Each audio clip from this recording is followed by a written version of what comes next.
Good evening. I hope everyone's having a wonderful Sunday. I love God moments. I had a couple of them today. I saw a kid that I knew when he was younger, and we started talking about life. He opened up and told me he struggled with things of this world, addictions, and he was now turning his life around. I didn't ask him all the addictions he struggled with, but it doesn't matter because addictions are addictions, and it's hard work getting out of it no matter what it is. I was telling him what saved my life was me running to the Word when I was struggling. I told him every time the devil would try lying to me, I would run to the Word for truth. Have you learned to run to the Word when the devil tries lying to you? Do you realize that it'll save your life? Have you learned to listen to 2 Corinthians 10:5, which says, "We demolish arguments and every pretension that sets itself up against the knowledge of God, and we take every thought captive to make it obedient to Christ." We have to learn to listen to the truths in the Word, and when the devil tries putting lies in our head, we have to demolish them right away and throw Bible verses in our head instead. The devil will try lying to you and telling you you're not good enough, smart enough, or worthy enough. But God says we are all loved.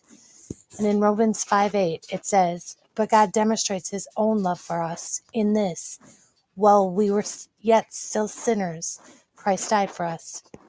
We have to remember that Christ died for all of us, and that means all, not some, but all. We need to make sure we stop letting the devil get in our head because he hates us and only wants the worst for us. God loves us and only wants the best for us. God sent Jesus so we can enjoy our lives here to the fullest, and we can do that when we learn to run to the Word instead of the world in times of trouble. John 10:10 says, "The thief comes to steal and kill and destroy. I have come that they may have life and have it to the full." We can live our lives to the fullest when we let Jesus run it for us. When we learn to tell our flesh no and our God yes, our lives will start getting better and better. I tried running my life for years and years, but I kept failing. I kept trying to quit my addictions and other things that I struggled with, but I couldn't do it on my own. When I finally completely and totally surrendered my life to the Lord, my life started changing right before my very eyes. I learned to hold to the teachings in the Word, and when I did that, that's when I was finally set free from addictions, fears, depression, anxiety, and all the other lies of the enemy. We're told in John 8:31 and 32, to the Jews who had believed him, Jesus said, "If you hold to my teaching, you are really my disciples. Then you will know the truth, and the truth will set you free."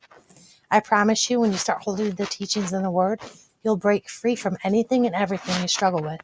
Yes, it'll take time, but I promise if you keep on keeping on and don't give up, you will reap that harvest. Galatians 6:9 says, "Let us not become weary in doing good, for at the proper time we will reap a harvest if we do not give up." I promise you from my life story that you will reap a harvest in God's perfect timing when you keep on keeping on and never give up. Straight from God through Dawn Marie. Love you all and have a blessed rest of your night.